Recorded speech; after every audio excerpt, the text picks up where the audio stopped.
sa inyo mga viewers. Ngayon ay magluluto tayo ng ginisang sayote na sardinas na may kasamang kamatis.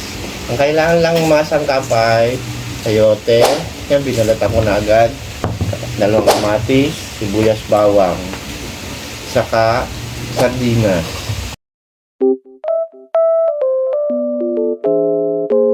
Luluto na tayo sa mga pagluto. Itong mga sangkap. Yan, naka-ready na. Sardines, kamatis, ayan, gulay, malunggay. Una, buksan natin yung kalan. Painitin natin yung kawali.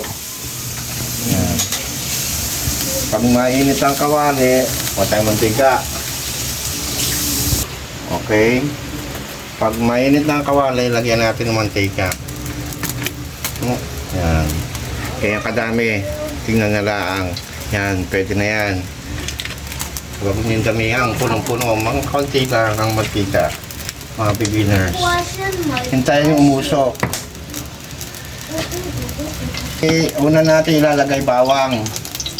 Bawang, kaya yan ay pinag-iwaiwalay ko, hindi yan sabay-sabay. Ganun ang pagluluto, pagigisa ng gulay. Sayote na may sardinas. Yan, tingin ko mainit na. Ilagay natin ang bawang.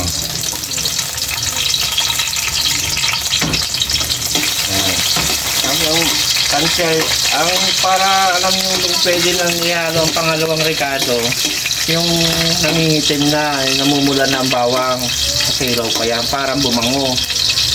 Hindi pwedeng lagay-lagay, hindi agad pwedeng lagay-lagay agad, kailangan maluto ang bawang para sumarap. Yan ang sikretong malupit.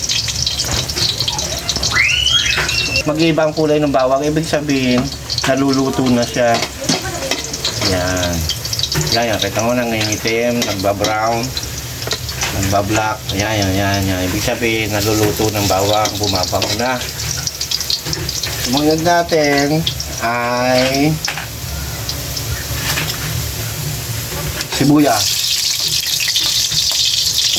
Kasi kaya inuunang bawang, madaling masunog ang maluto ang sibuyas. Kaya inuuna ko bawang, hindi pwedeng sabay. Madaling maluto ang sibuyas.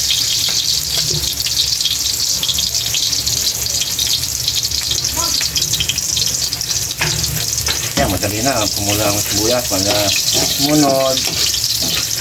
Itong kamatis. Halo-halo lang. Halo-halo.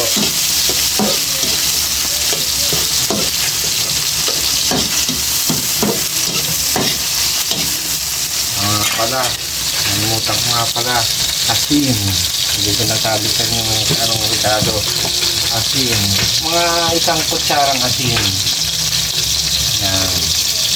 Kailangan malakas ang apoy. Paminta.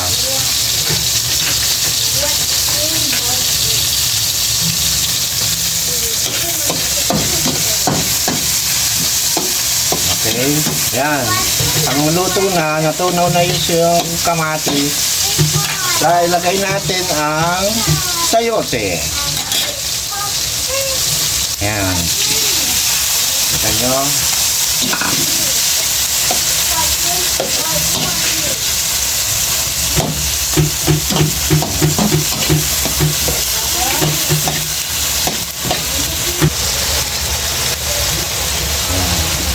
Sumunod. Tumatagal yan kasi sayote. Mga 5 minutes. Tapos, sardina. Mga painitin na lang muna natin sayote. Hindi ko matunaw yung kamatis. Yan, sumunod. Sardina. Sardines.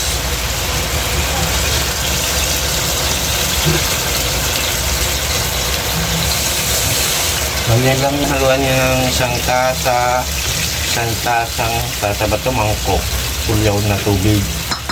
Yung kalimutan lang yung tubig, yan kadami. Tapos mamaya malunggay, paguli na, pagluto na siya, tatakpan natin. Yan, hintayin natin maluto, kumulo.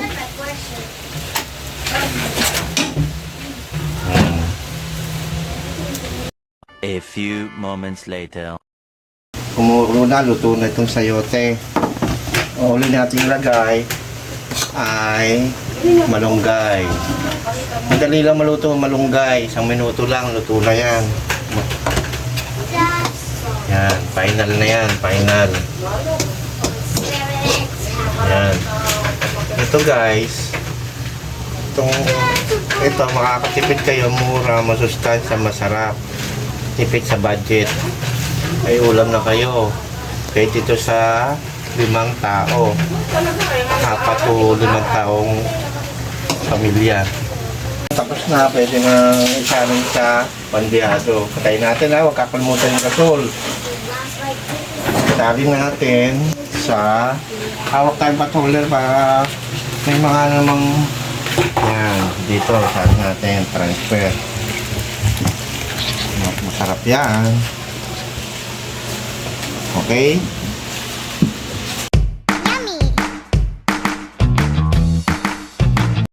Lang anak ko, Hi. bunso. Gusto rin matutong magluto. Bye-bye. Hi. Bye-bye.